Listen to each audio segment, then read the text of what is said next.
인천의 한 횟집 사장님, 그날 진짜 억울하셨을 겁니다. 주문한 광어 10마리 중 3마리가 선도가 떨어졌지만 대형 도매업체로부터 일부 품질 저하는 자연스러운 현상입니다 라는 답변만 받았습니다. 그런데 같은 날 서울 강남의 대형 식당은 똑같은 상황에서 바로 교환을 받았다는 이야기를 혹시 들어본 적 있으신가요? 왜 이런 차별이 생길까요? 그래서 오늘은 처음엔 착한 줄 알았는데 결국 뒤통수 치는 차별 대우를 하는 도매업체들의 특징 3가지에 대해서 이야기해 보겠습니다.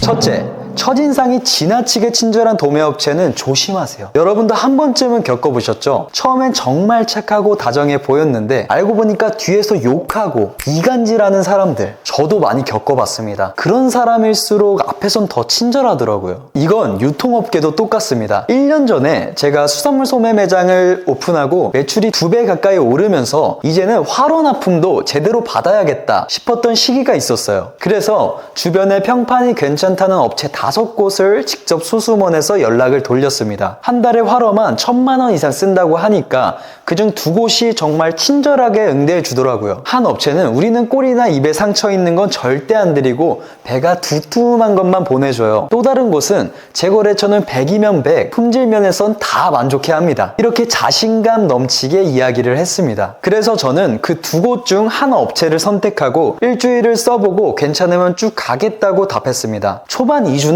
정말 완벽했어요. 상태 좋은 광어만 골라왔고 그때까지만 해도 역시 잘 골랐구나 싶었죠. 그런데 문제는 한 달쯤 지나고서부터 였습니다. 슬슬 본색이 드러나기 시작하더라고요. 10마리를 받으면 5마리는 눈에 띄게 선도가 떨어졌고 어떤 날은 무게를 맞추기 위해서 물까지 끼얹어서 보내는 꼼수를 썼습니다. 심지어 제 직원이 화장실을 갔다가 돌아오면서 그걸 직접 목격했다고 합니다. 참다가 제가 문제를 제기했더니 물은 어쩔 수 없이 조금씩 들어간다고 우기더라고요. 그래서 품질 문제까지 지적을 하니까 그럼 거래하지 마세요 라고 화를 내더라고요. 진짜 황당했죠. 나중에 다른 지인을 통해 알아보니까 그 업체는 늘 신규 대형 거래처가 생기면 매출이 작은 기존 거래처에게 소홀히 대하고 차별을 하는 패턴이 있었던 겁니다. 두 번째 특징은 품질 문제, 그건 어쩔 수 없어요 라는 태도입니다. 이게 얼마나 무책임한 말인지 겪어보신 분들은 진짜 아실 겁니다. 인천의 한 횟집 사장님 사례입니다. 광어 10마리를 주문했는데 3마리 이상이 선도가 심각하게 떨어진 상태로 도착했어요. 그래서 즉시 도매업체에게 전화를 드렸다고 하더라고요. 그런데 돌아온 답변이 뭐였냐면 그 정도는 자연스러운 편차입니다. 놀랍게도 같은 날 다른 대형 식당 사장님은 똑같은 이유로 같은 업체에게 연락했는데 즉시 교환을 받았습니다. 결국 이 사장님은 억울함을 꾹 삼키고 그날 특선 메뉴를 빼야 했고 손님께 사과까지 해야 했죠. 왜 이런 일이 벌어질까요? 저는 지난 2년 동안 식자재 거래 상담을 받아왔고 그중 가장 많이 들은 고민 중 하나가 바로 이겁니다. 같은 문제인데 왜 나는 안 되고 저 식당은 돼요? 실제로 정리해보면 소규모 식당이나 1인 매장의 클레임 성공률은 약 35%인 반면 프랜차이즈 매장이나 대형 식당은 70% 이상입니다. 왜일까요? 거래 규모가 곧 권력이 되기 때문입니다. 이런 차별을 하는 업체들은 거래액이 작으면 귀찮다, 시간이 아깝다는 식으로 대충 넘어가고 거래액이 크면 바로 태도가 달라져요. 이게 바로 도매업체의 숨은 이중성이고 착한 척은 누구나 할 수 있지만 문제가 생겼을 때 나오는 태도가 진짜 본심이라는 걸 보여주는 대표적인 사례입니다. 혹시 지금 말씀드린 상황과 비슷한 현상을 겪고 있거나 정말 믿을 수 있는 도매업체를 알아보고 싶으신 분들은 아래 고정 댓글에 있는 오픈 채팅방 링크를 클릭하셔서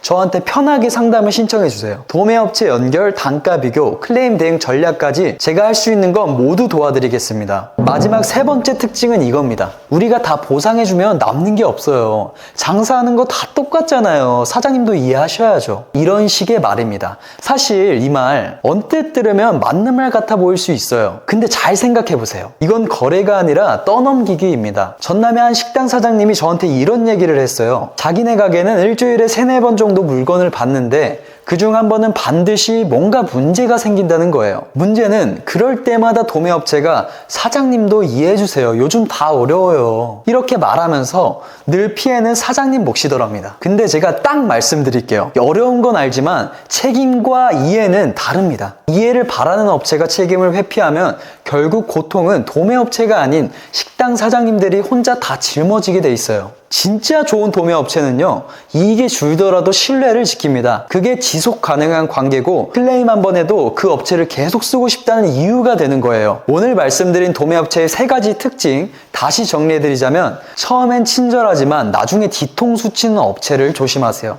문제가 생기면 자연스러운 편차라면 무책임하게 넘기는 업체를 피하세요. 보상을 요청하면 그럼 우리 장사는 어떻게 하냐며 책임을 회피하는 업체는 여러분의 사업의 수익성을 떨어뜨립니다. 그렇다면 해결책은 어디 없나? 라고 생각하시는 분들은 제가 지난번 컨텐츠를 올렸는데 이거를 보시면 웬만한 건 다 해결이 가능할 거예요. 위에 띄워드릴 테니까 꼭 참고하세요. 처음엔 누구나 다 착한 척 할 수 있습니다. 근데 진짜는 문제가 생겼을 때 드러나요. 신뢰는 말로 만드는 게 아니라 상황에서 증명이 되는 겁니다. 지금 만약 거래처를 바꾸고 싶은데 알아보는 게 어렵고 힘이 든다 하신다면 오픈 채팅 링크를 클릭하셔서 저한테 편하게 상담을 신청해 주세요. 무료입니다. 도매업체 연결, 단가 비교, 클레임 대응 전략까지 제가 할 수 있는 건 모두 다 도와드리겠습니다. 오늘도 영상 시청해 주셔서 감사합니다. 도움이 되셨다면 구독, 좋아요, 알람 설정까지 부탁드립니다. 다음 영상에서는 더 깊은 이야기로 다시 찾아뵙겠습니다. 감사합니다.